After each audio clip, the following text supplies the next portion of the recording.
This is Full Throttle, and we go back to Brands for the best of round 11 of the British Superbike series. It looks easy from the terraces. See what you think when you ride on board. Matt Llewellyn's crash of Mallory has opened the door for the Superstocks title. Kenny Tibble ruled the 125s, but now he's under pressure. Likewise, Callum Ramsey in the 250s. He's a big lead, but the leading Superbike privateer might have expected a brilliant Brands. That'll teach him. And in what has to be the trickiest conditions yet, it was 2 falls and almost a submission in the Superbikes. Walker comes out on top. After glorious sunshine on Saturday, the fans had turned out in force for race day. As ever, there was plenty to keep them amused, but you just can't beat the real thing. John Reynolds bangs it down 2 gears into 3rd gear then as he approaches Paddock Hill Bend. In his 3rd gear now, finding the apex, down the hill, up Halewood Hill the other side, back to 2nd gear now for Drury's Corner. Long right-hander here, 180 degrees, not going right out to the other side of the track on the blast, down towards Graham Hill then, staying in 2nd gear, just hitting the limiter, down into the left-hander. Then it's back on the gas again, along the Cooper Straight, 3rd gear now, again hitting the rev limiter, 12,000 RPM, staying in 3rd for Surtees Corner, then it's right for McLean's, staying right now for Clearways, back to 4,000 RPM, this bike drives all the way through to 12k. Clark Kerr, 4th gear now, onto the Brabham Straight, 5th gear now, 155 miles an hour as you approach the finish line. Matt Llewellyn had looked to be in charge of the Superstock series. He'd had everything under control, including teammate David Jeffries. But a rare mistake at round 10 saw him and the championship lead hit the floor. He's normally a cool dude, but the frustration he was feeling was uncontrollable. And it turns out there was good reason. By Brands Hatch he'd cooled down, so Claire found out what happened. Well, Matt, obviously Mallory Park, not your favourite circuit this year. The only crash of the season so far. Yeah, it's my first DNF. I'm just a bit disappointed it actually came in a race. I actually struggled all weekend with like big brake fade just at the hairpin really. The last 5 laps before I went down, you know, perhaps unbeknown to a lot of people out there, the brake lever was like back to the bars and you just lose all feel for like what's going off on the front end and just nipped off at the hairpin. So the trouble is it like bust the brake lever straight off. You know, I was all ready to like jump back on it because it was such a steady crash, but there were no brake levers, so I daren't jump on a bike around Mallory Park with no front brake lever.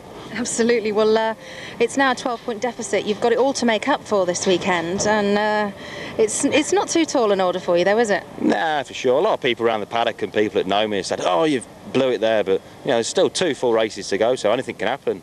Which obviously Mallory proved for me, you know. So I've not gave up the ghost, that's for sure. Well, you've obviously had a very good season so far. How are you feeling out there today at Brands Hatch? Yeah, it's good. It's on the Indy circuit. I would have preferred it on the full, just from the point of view of getting a clear lap in to get a good qualifying time. But we've got one this afternoon, so should be right. Well, we've heard lots of plans for next year for you guys, and we've seen lots of you around in the paddock. Quite obviously, it's really taken off for you for next year, isn't it? Yeah, we're looking real good to do a full campaign Superbike next year. It's been a real good, you know, footing for the team this year to do Superstock.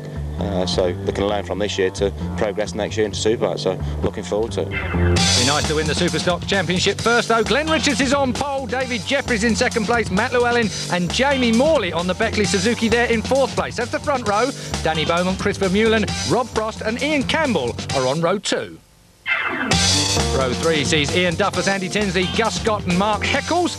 And then on row 4, James Ellison, Ronnie Smith, Gary Mason and Wolsey Coulter, the Ulsterman.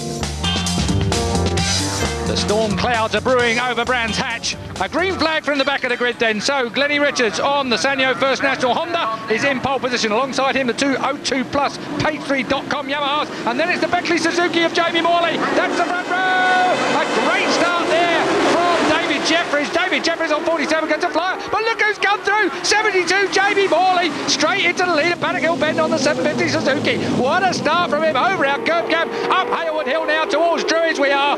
Morley just holds off, and I mean just holds off at Druids. This could be the only dry race of the day, judging by the clouds. Rain is imminent, I'm sure.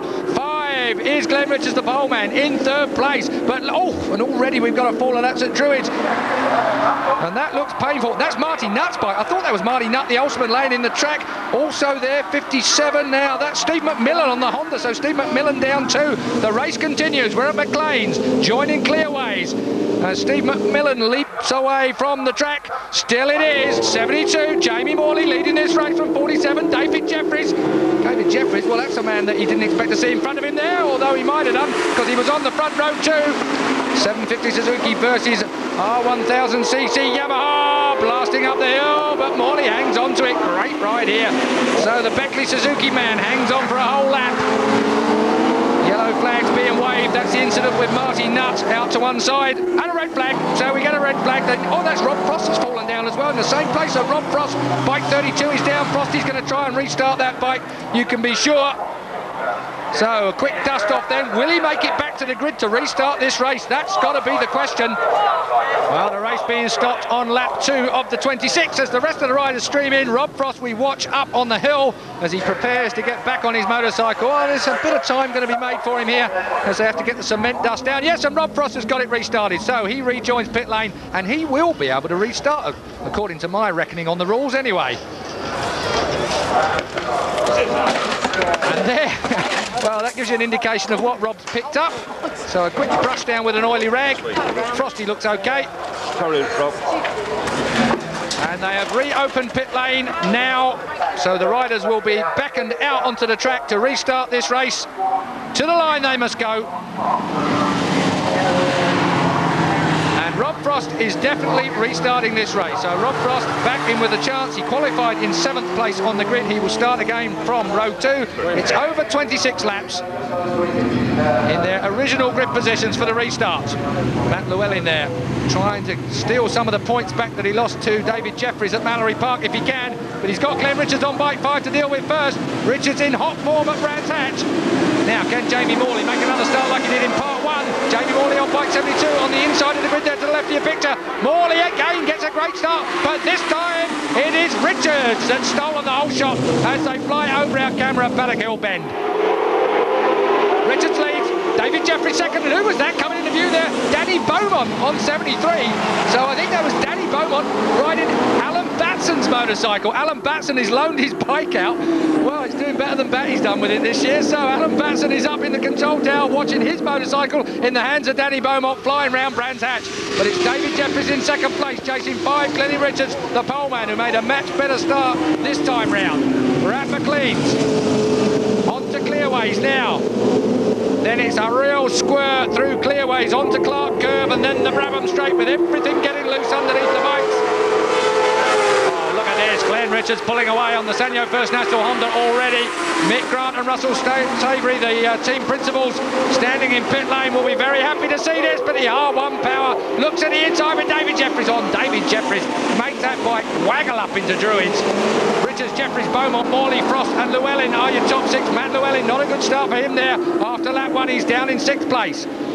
Danny Beaumont, 73, has got Matt Llewellyn with him, and Rob Frost as well. Rob Frost has, what a ride. Rob Frost, well, he was brilliant last time out at Mallory Park. He's having some very, very good rides in the late part of this season. Likeable, shy fella. Not so shy up the track. There is 72, Jamie Morley on the Beckley Suzuki. Here comes Frosty. Frosty up the inside of Beaumont. Does he get it? Absolutely. Oh, what am I talking about? Danny Beaumont. Round the outside, they don't get any braver than that. He has to give best in the end of 32, Rob Frost, and muscling his way in, the old stager himself, Matt Llewellyn. He'll thank me for that.